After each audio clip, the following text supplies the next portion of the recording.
Oi, meu nome é Natália Cabral e estamos aqui para um vídeo depois de muito tempo no Instantes Fantásticos com exemplos de sabedoria. Bom, continuando na história, eu resolvi falar da República Velha. Na República Velha nós temos duas fases, que é a República da Espada e a República Oligárquica.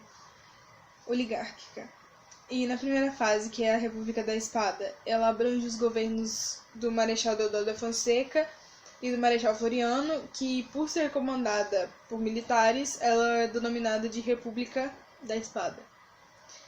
E a segunda fase, que é a República Oligárquica, é o segundo momento da República Velha, em que os oficiais assumem o poder e liberados pelos cafeicultores em São Paulo e Minas Gerais. E nesse período o voto era controlado pelo poder político, que é o chamado voto de cabresto, que era o voto controlado pelo coronel e geralmente aqui a gente pode entender como sempre, comprado. E aí, na República Oligárquica, a gente tem ali no próprio nome dela a oligarquia, que é uma palavra que, assim, ela própria traduzida, ela significa poder na mão de poucos, que é... A gente vê isso muito quando estuda a Grécia Antiga, né, nas oligarquias que comandavam Atenas, enfim. No Espírito Santo, no Brasil, a oligarquia dominante foi a da família Monteiro. É uma curiosidade, porque eu sou do Espírito Santo. E para a gente entender melhor a República Velha, eu tenho aqui alguns conceitos que eu vou falar que talvez ajude e esclareça algumas coisas que vão ser faladas. Oligarquia, eu disse, o voto de cabresto. A política dos governadores. A política dos governadores era a aliança entre os poderes municipal, estadual e federal, trocando favores para se manterem no poder. A política do café com leite era a aliança política entre São Paulo, que produzia café, e Minas Gerais, que produzia leite, para terem controle do poder no cenário nacional. E por isso, café com leite. E, por último, o Convênio de Taubaté. O que foi o Convênio de Taubaté? Com a crise do café, os estados de São Paulo, Minas Gerais e Rio de Janeiro assinaram um acordo para comparecerem o excedente de produção irregular os preços. Gente, nossa, buguei aqui na cabeça. Então, é isso.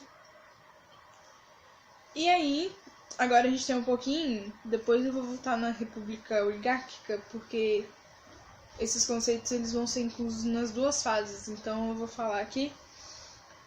A primeira fase, que foi a República da Espada, nós temos Deodoro da Fonseca como presidente e Floriano Peixoto como vice.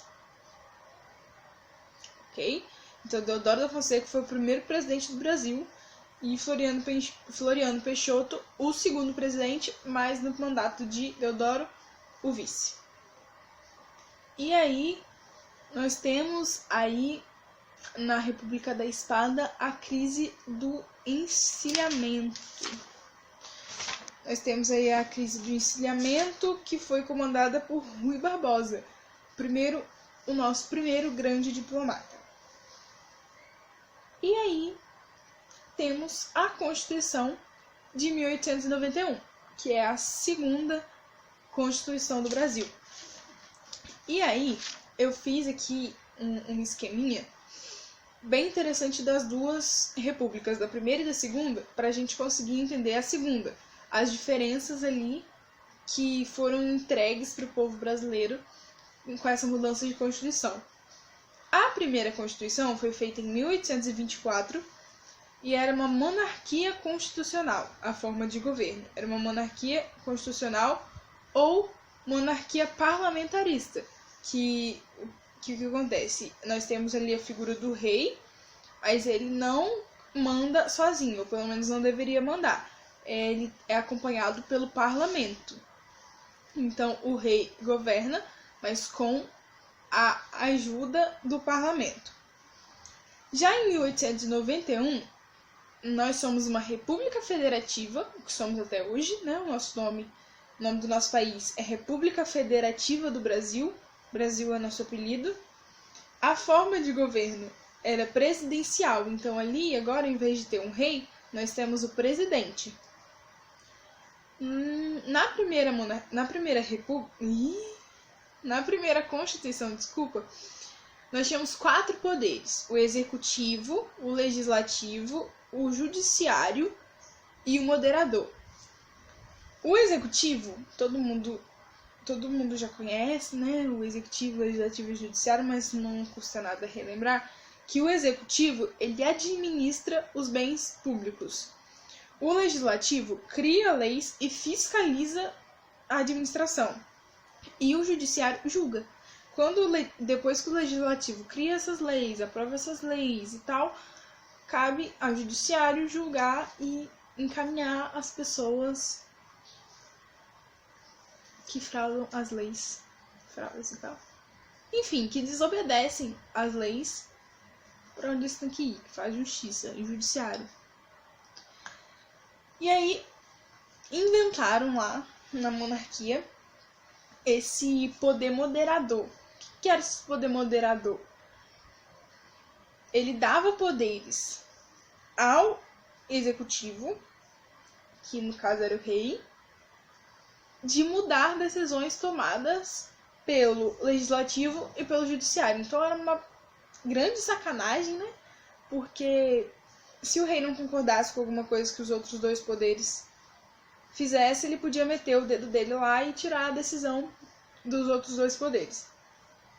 Já na monarquia de 1891, nós temos somente 3 poderes. Então, os 3 poderes são independentes: o executivo, o legislativo e o judiciário. Eles trabalham por si próprios, óbvio que eles deveriam estar sempre em harmonia. Quando havia monarquia, o Brasil vivia num padroado. O que é um padroado? O padroado é o Estado juntinho da igreja. Eles caminhavam juntos, inseparáveis, unha e carne, metades da laranja. Eles caminhavam muito bem juntos, então, tanto que nessa época o Brasil todo era católico. Só poderia existir a religião católica, nenhuma mais, nenhuma menos, somente a católica, tanto que nessa época nem existia a certidão de nascimento. O que eles recebiam quando a criança nascia era uma certidão de batizado, que os católicos têm, né? Até hoje, eu tenho a minha ainda. Mas naquela época só existia a certidão de batizado, porque só podiam ser católicos. E aí, né, nessa Constituição de 1891, foi resolvido separar a igreja do Estado. Então, nós vivemos, naquela época vivemos até hoje, um Estado laico, que é a igreja separada do Estado. E aí, né, eu tô falando de Constituição e vale a pena lembrar que Constituição é um conjunto de leis máximas que regem o país. Ninguém pode desobedecer à Constituição. Nenhuma outra lei criada pode ser diferente ou que desobedeça à Constituição. E aí, temos agora isso na República da Espada, né? Foi criada a Constituição da República da Espada. Aí temos agora a República Oligárquica. A República da Espada durou de 1899 a 1894. E aí agora temos a República Oligárquica, que durou de 1894 a 1930. O governo de classe, a classe dominante ali no governo, né? Falei o contrário. Eram os latifundiários do café, os fazendeiros do café. Então o Brasil era um cafezaço danado, só tinha café. Mentira, não tinha só café não, mas era dominante. E o colonialismo. O que é o colonialismo? Coronéis. Coronéis à frente as coisas. Voto de cabresto que eu já expliquei. E eram eleições fraudulentas. O que vem a ser eleições fraudulentas? Eleições fraudulentas, o nome já diz, né? As eleições, o voto não era secreto e o voto não era secreto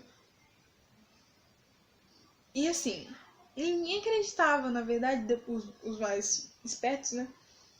Não acreditavam que aquele voto que ele estava votando ali era o que era escolhido, porque o que acontecia? Por exemplo, no Espírito Santo, eu moro em Vargem Alta. Aí vamos dizer que Vargem Alta é muito pequena, então vamos dizer que as eleições eram em Cachoeiro.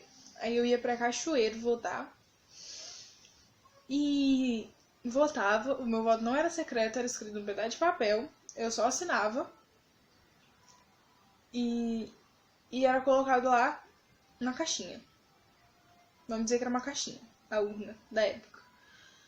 E aí, esses votos iam ser contados na capital, que é Vitória.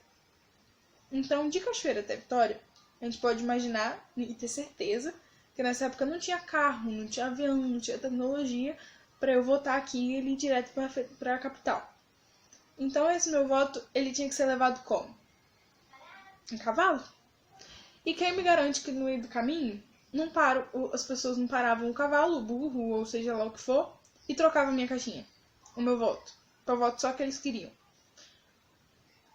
É impossível acreditar que isso seja real, né? E aí, na República Oligárquica, que temos a política dos governadores e a política do café com leite, que é o que eu já falei. Aí, na República Velha, nós temos mais, não sei se temos mais, mas acho que temos mais. Mais importantes mesmo, temos 3 revoltas. A revolta dos marinheiros, que é a mesma coisa que a revolta da Chibata. Só que aí temos a revolta da vacina e a revolta de Canudos. Só que esse vídeo vai ficar gigante se eu fizer tudo aqui. Então, eu já vou grudar outro, que agora eu já vou continuar gravando. E no próximo vídeo eu já começo falando direto das revoltas. Porque senão esse vídeo vai ficar, desse tamanho, ninguém aguenta, ninguém merece, ninguém assiste, né? Um vídeo muito grande. Eu, inclusive, não assisto. Então, beijo. Até o próximo vídeo. E eu prometo não ir mais embora, eu acho, né? Não vou prometer muita coisa, não.